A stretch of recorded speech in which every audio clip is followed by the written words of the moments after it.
Salut, c'est Franck Taluto. Si vous suivez l'actu de l'AS Saint-Etienne, vous avez forcément déjà entendu parler du projet Sociovert. Son but, entrer au capital du club pour que les supporters y aient un pouvoir de décision. Pour en savoir plus sur cette association, ses objectifs, son fonctionnement et ses projets, j'ai discuté avec son président Thierry Simonet. Le Sud Vert numéro 32, c'est parti.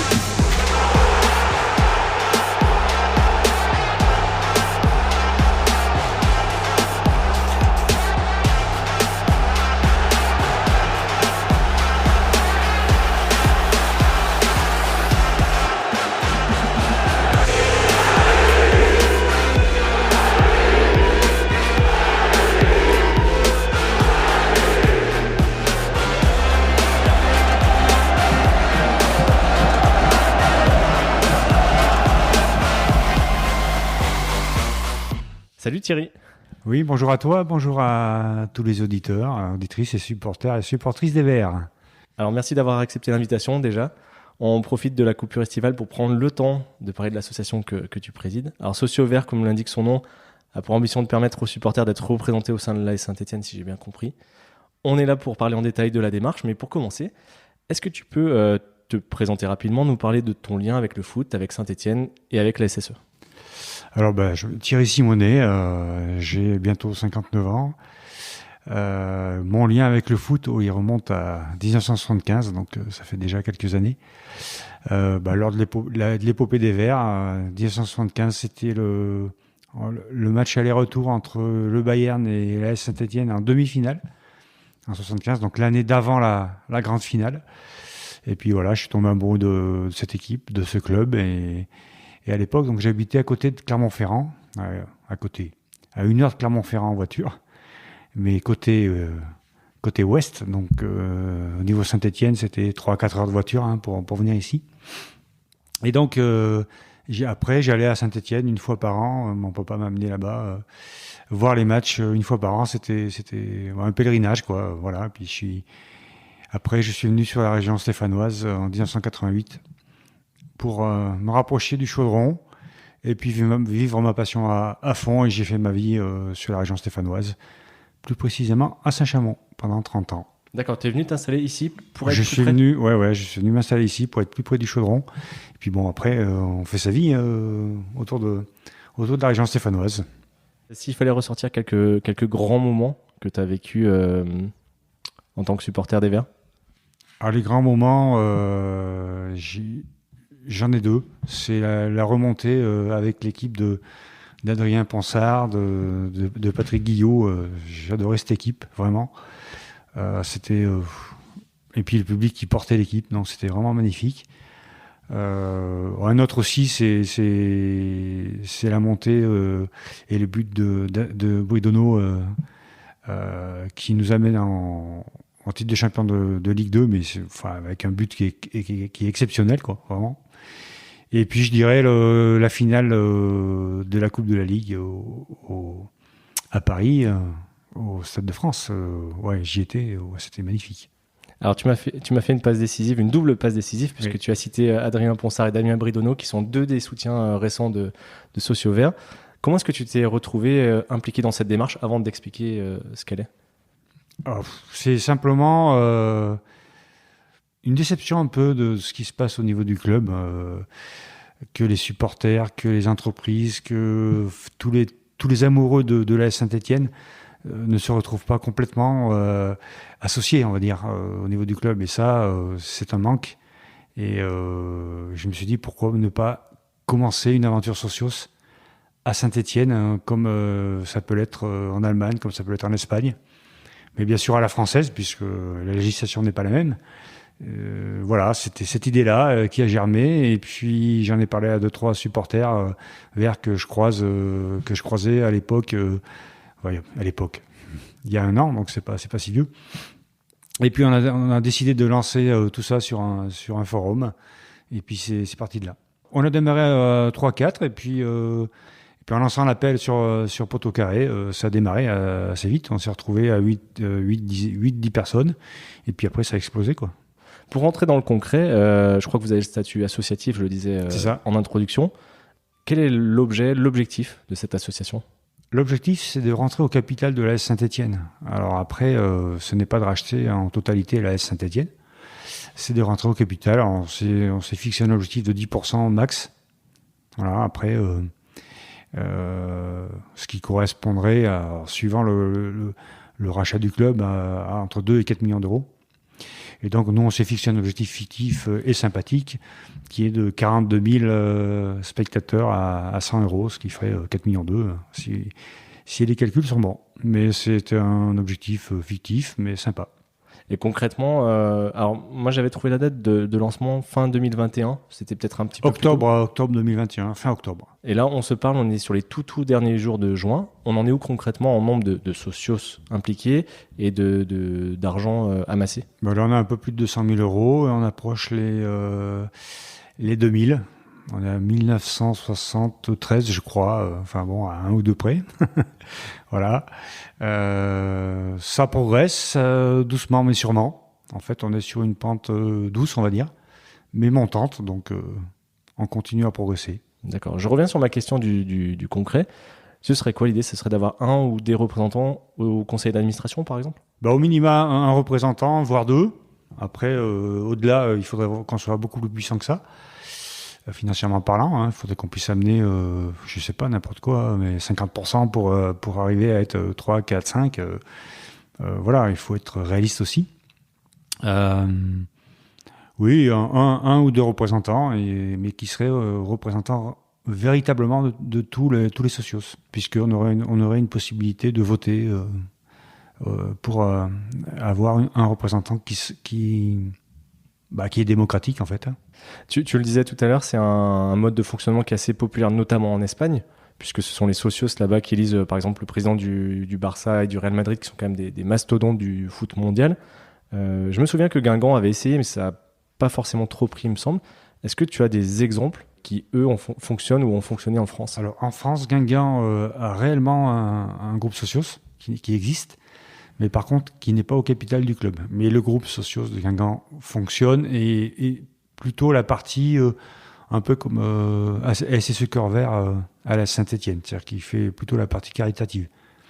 Je pense qu'à terme ils seront au capital. Après, je suis pas président de Guingamp et je peux pas aller plus loin que ça. Mais à Bastia, ça a fonctionné. D'accord. À Bastia, vous avez une SCIC et dans cette. Alors après, au niveau de la structure elle-même des socios, fait partie les socios font partie intégrante de la SCIC du SC Bastia. Donc Bastia est en Ligue 2, on peut dire que c'est le premier club français où il y a eu des socios, mais ça a été fait suite à la relégation de Bastia, et ça a été fait pour relever le club. Voilà, donc c'est vraiment un timing différent. Sans faire offense du tout à toute l'énergie que vous mettez là-dedans, tu parlais d'un peu plus de 200 000 euros. Oui. Est-ce que du coup la démarche te paraît viable, conciliable avec le foot business du 21e siècle, puisque comment on peut peser économiquement par rapport aux sommes dont on entend parler? Par exemple, la vente de la Saint-Étienne qui n'est pas conclue au moment où on se parle, on entend parler de 40, 60, voire 80 millions d'euros. 40, 60, 80 millions d'euros, déjà, c'est la somme que mettrait éventuellement un acheteur sur la totalité du fonds qu'il va injecter. D'être compris, c'est-à-dire que c'est pas le rachat du club en lui-même. S'il y a un rachat du club à l'instant où on se parle en Ligue 2, il serait plutôt autour de 18-20 millions d'euros. Donc si on veut arriver à 10% du club, on est effectivement autour de 2 millions. Voilà, donc effectivement, il nous faut trouver 10 fois plus des 200 000 euros où on est actuellement, mais c'est possible, hein. C'est possible. Du coup, ce sont uniquement des particuliers qui peuvent ou vous ont déjà rejoint, ou alors, des entreprises peuvent vous particuliers, soutenir? des entreprises, voire des collectivités, mais les collectivités mettront, je pense, pas d'argent. Ou alors ce sera à des montants très faibles, hein, parce que pour les collectivités, c'est compliqué. Je reviens sur la vente dont je parlais il y a 2 petites secondes. Donc le club, ça fait maintenant plusieurs années qu'il est en vente. Déjà, quel regard tu as là-dessus? Et un changement de propriétaire, est-ce que ce serait une opportunité pour vous, Socios Verts, d'intégrer le capital? Alors oui et non. Changement de propriétaire, ça dépend quel propriétaire. Ça dépend déjà si le propriétaire a une culture socios ou pas. S'il n'a pas une culture socios, il faut aller le convaincre. Donc c'est toujours un peu plus complexe. Si c'est par exemple un Allemand qui vient, il aura forcément la culture socios, puisque en fait on parle souvent des Espagnols, mais le pays européen des socios, c'est l'Allemagne. Voilà. Si j'ai un exemple à donner, c'est le Bayern de Munich. Le Bayern de Munich, comme la plupart des clubs allemands professionnels, vous avez 50% des socios plus 1 qui sont au capital. Donc c'est très très important en Allemagne. Ouais, qui ont 51% du capital, c'est ça? Voilà, 50 plus 1, ouais. C'est la règle des 50 plus 1. Alors est-ce que c'est une opportunité? Effectivement, à partir du moment où le club il est vendu, c'est une opportunité, mais tout dépend de l'acheteur. Et aujourd'hui, vous avez quelle relation, que ce soit avec le club, avec de potentiels acheteurs? Alors, je pense, quand je dis ça, à Olivier Marcarian, qui a un profil plus régional, qui aurait peut-être été plus facilement à votre écoute. Est-ce que vous avez des relations avec, que ce soit la direction actuelle ou les potentiels prochains Alors, on dirigeants? a rencontré le club en février, donc ça fait déjà quelques mois, pour présenter notre projet. Notre projet, donc on l'a présenté non pas aux deux propriétaires, mais à M. Soukas. Okay. Voilà. Qui lui a fait passer notre projet aux deux propriétaires qui ne sont pas revenus vers nous. Donc je pense que dans l'immédiat, c'est plutôt en stand-by à ce niveau-là. Après, effectivement, Olivier Marcarian, lui, avait dans son projet, il avait fait une offre de rachat du club en décembre de l'année dernière, il avait dans son projet un projet socios. Donc il était intéressé par notre projet et puis réciproquement, bien sûr. Vous aviez eu l'occasion d'échanger avec lui? On avait échangé avec lui, oui. Et vous aviez senti comment son approche intégrant les socios? Parce qu'il y avait le risque aussi de vous utiliser comme caution? Non, pas du tout. Non, lui, il était vraiment intéressé pour avoir un projet socios dans son offre, parce qu'il intégrait les supporters, je dirais tous les supporters de l'AS Saint-Étienne, et c'est plutôt une bonne démarche.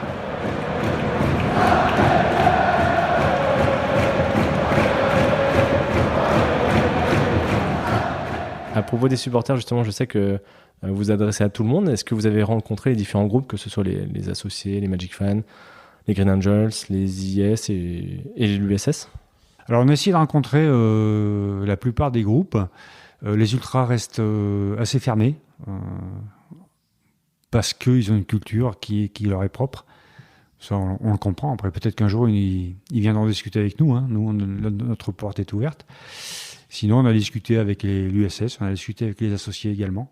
Notre projet est connu des groupes de supporters. Après, ils viennent vers nous plutôt individuellement. Voilà, c'est l'impression que j'ai. D'accord, c'est vrai qu'eux étant déjà structurés, ça aurait pu être un bon levier pour vous? Ça pourrait être un bon levier, mais j'ai l'impression qu'on arrive quand même sur des positions déjà acquises. Et donc, c'est pas facile de faire notre place. On le disait tout à l'heure, vous avez reçu le soutien de plusieurs anciens joueurs. Je mets dans le désordre Adrien Ponsard, Yvan Sinagel, Sébastien Pérez, Damien Bridonneau, Patrick Revel, Alain Merchadier, Marc Zanotti.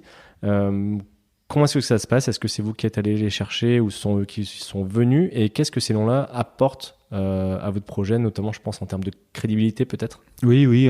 Non, c'est nous qui sommes... D'abord, oui, c'est nous qui sommes allés les chercher. Dans un premier temps, et puis il y a eu un peu des effets de boule de neige. Certains joueurs se connaissent, donc forcément ça aide.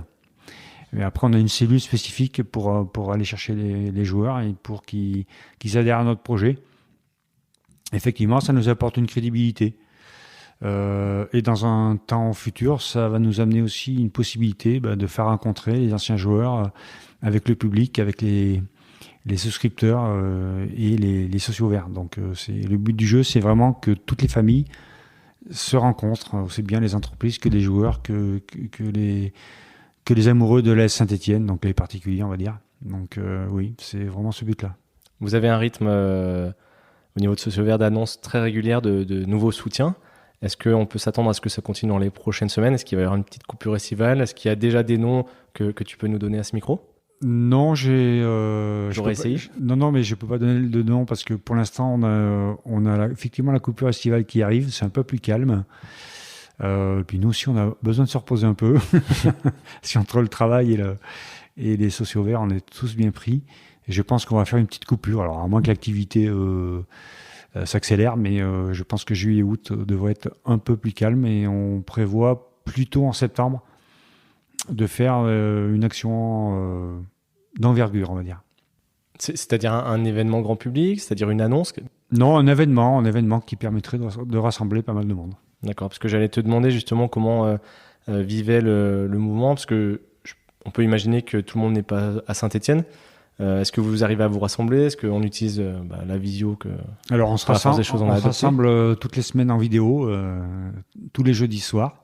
On fait une réunion, donc rythme de réunion assez important quand même, parce qu'hebdomadaire. Ensuite, la rencontre physique, sur certains événements, on s'est rencontrés une fois, 2 fois, mais ça reste épisodique. Et puis, on va avoir une assemblée générale normalement également en octobre, puisqu'on sera à la date anniversaire, donc première année d'existence de l'association. Donc là, effectivement, j'espère qu'on pourra se rencontrer. Ouais. Il est encore un peu tôt pour faire le bilan de cette première année, puisqu'il reste 3-4 mois d'exercice, mais par rapport aux prévisions, je ne sais pas si le mot est adapté, mais à vos espoirs en tout cas de départ, est-ce que vous êtes dans vos temps de passage, un peu en avance, un peu en retard? Quel regard tu as sur tout ça? Moi, j'avais un temps de passage quasiment stratosphérique, parce que je pensais que ça serait fait en 3 mois, mais c'était bon. Je suis un éternel optimiste, mais comment dire, je pensais pas qu'on aurait autant de travail. À quel niveau? À effectuer, à tous les niveaux, que ce soit en communication, que ce soit également au niveau de savoir ce qu'on allait mettre réellement et savoir ce qu'on allait réellement apporter au club. Là, on est en train d'éditer un livre blanc qu'on va diffuser, je pense, alors soit tout début juillet, soit on attendra la trêve et puis tout début septembre. On n'a pas encore pris cette décision-là, mais le livre blanc, il est quasi prêt à 95%. C'est ce qu'on peut réellement apporter au club, donc sur plusieurs thèmes, le centre de formation, le jour de match, les anciens joueurs, etc., etc. Il y a une dizaine de thèmes. Donc ce n'est pas que de l'argent qu'on amènerait au club, c'est X milliers de bénévoles qui viendraient aider le club les jours de match notamment. Et je trouve que c'est très très important, la culture club. On peut amener beaucoup de choses. Donc voilà, c'est tout un univers. Et ça, c'est un document confidentiel que vous voudriez remettre au club, ou que vous allez diffuser auprès uniquement de vos socios ou auprès même du grand public? Ah non, c'est un document qu'on va diffuser assez largement. Et puis notamment au niveau des entreprises, parce qu'on cherche des entreprises également sponsors. C'est un peu le nerf de la guerre, parce que pour communiquer, il faut de l'argent. Et actuellement, on est sur on vit uniquement sur nos adhésions. Donc en fait, quand vous venez travailler chez les socios, vous donnez 30 € par an, ce qui est une somme modique. Alors là, je ne parle pas de la promesse, je parle de l'adhésion. Et pour l'instant, on vit là-dessus. Donc on a une somme en trésor relativement basse. Et on a besoin de sponsors. Ça devait être ma dernière question, mais je vais la poser maintenant, ça sera plus logique. S'il y a des personnes qui nous écoutent et qui veulent vous rejoindre, concrètement, ça se passe comment? Elles vous rejoignent où? Sur notre site internet, www.sociosver.fr, on a une rubrique « Rejoignez-nous » et vous allez avoir, si vous nous faites un mail, Serge qui va vous répondre. C'est notre secrétaire qui va vous répondre très gentiment. Et puis après, vous pouvez assister à nos réunions et voir réellement ce qui se passe pendant les réunions hebdomadaires, et vous décidez de venir nous aider, vous décidez de venir nous aider sur un de vos sujets préférés. Après, ça peut être la com, ça peut être la partie financière, ça peut être la partie juridique, il y a plein de possibilités de venir aider les socios verts. D'accord, adhérer, c'est pas juste amener son soutien, ça peut être aussi s'impliquer, participer, donner, bien sûr. savoir. Nous, on a une trentaine de personnes au niveau du collectif et on travaille très fort. On est une dizaine de personnes à travailler toutes les semaines, quoi. Donc c'est un boulot assez énorme. À très court terme, tu as parlé donc du livre blanc pour la rentrée, de l'Assemblée Générale pour refermer cette première année. Est-ce que vous avez une vision à toi et tes amis, tes camarades? Oui, mes socios. Tes socios, à moyen, long terme, quelles seront les prochaines étapes? Les prochaines étapes, c'est continuer à grandir, mais surtout en termes de communication. Là, pour l'instant, on communique beaucoup en local, avec la presse locale, que ce soit écrite ou ou même télé et radio également, mais ce serait arriver à communiquer au niveau national. Ça, c'est un objectif qu'on aimerait atteindre au plus tard d'ici la fin de l'année. Sous quelle forme et pour vous adresser à qui ? Pour s'adresser à tous les supporters de foot de l'AS Saint-Étienne au niveau national, parce qu'on n'est pas connu de tout le monde, je pense pas. Et puis expliquer via notre livre blanc quel est le projet, quoi. Parce que pour l'instant, on n'avait pas le fond. Maintenant, on a le fond. Enfin, d'ici 1-2 semaines, on a le fond. Et on va pouvoir vraiment expliquer le projet et avoir une crédibilité supplémentaire. Ça, c'est vraiment le court et le moyen terme. Et puis le long terme, c'est arriver au capital du club, quoi. À partir du moment où on a une somme suffisamment conséquente, on finira par intéresser du monde, c'est obligé. C'est une course de fond et la ligne d'arrivée, elle se trouve où ? C'est un montant que vous avez défini ? C'est une fourchette ? L'objectif, c'est les 2 millions d'euros, voire les 4 millions d'euros. Et puis, la ligne d'arrivée, c'est rentrer dans le club, quoi. Voilà. Ça peut arriver dans 6 mois, ça peut arriver dans 2 ans, ça peut arriver dans 5 ans, ça peut arriver dans 10 ans. Mais on est une association, donc vous aurez toujours un président, même si c'est pas moi, dans 2 ans. Vous aurez toujours quelqu'un pour représenter l'association, et je sais qu'à terme, on y arrivera. J'ai aucun doute là-dessus. Bon, écoute, bonne chance pour cette course de fond, comme on disait. Et puis, on refera un petit point, peut-être dans quelques mots, quelques années, sur l'avancée du projet. Avec plaisir. Merci beaucoup. Thierry, merci en tout cas d'avoir fait le déplacement et puis de nous avoir expliqué tout ça. Et donc, je rappelle, pour ceux qui veulent vous rejoindre, tout est expliqué sur le site et les réseaux sociaux. Tout à fait. À bientôt. À bientôt, merci. Merci à Thierry pour sa disponibilité et à vous d'avoir une nouvelle fois écouté cet épisode jusqu'au bout. Je vous encourage fortement à le partager autour de vous et sur vos réseaux sociaux.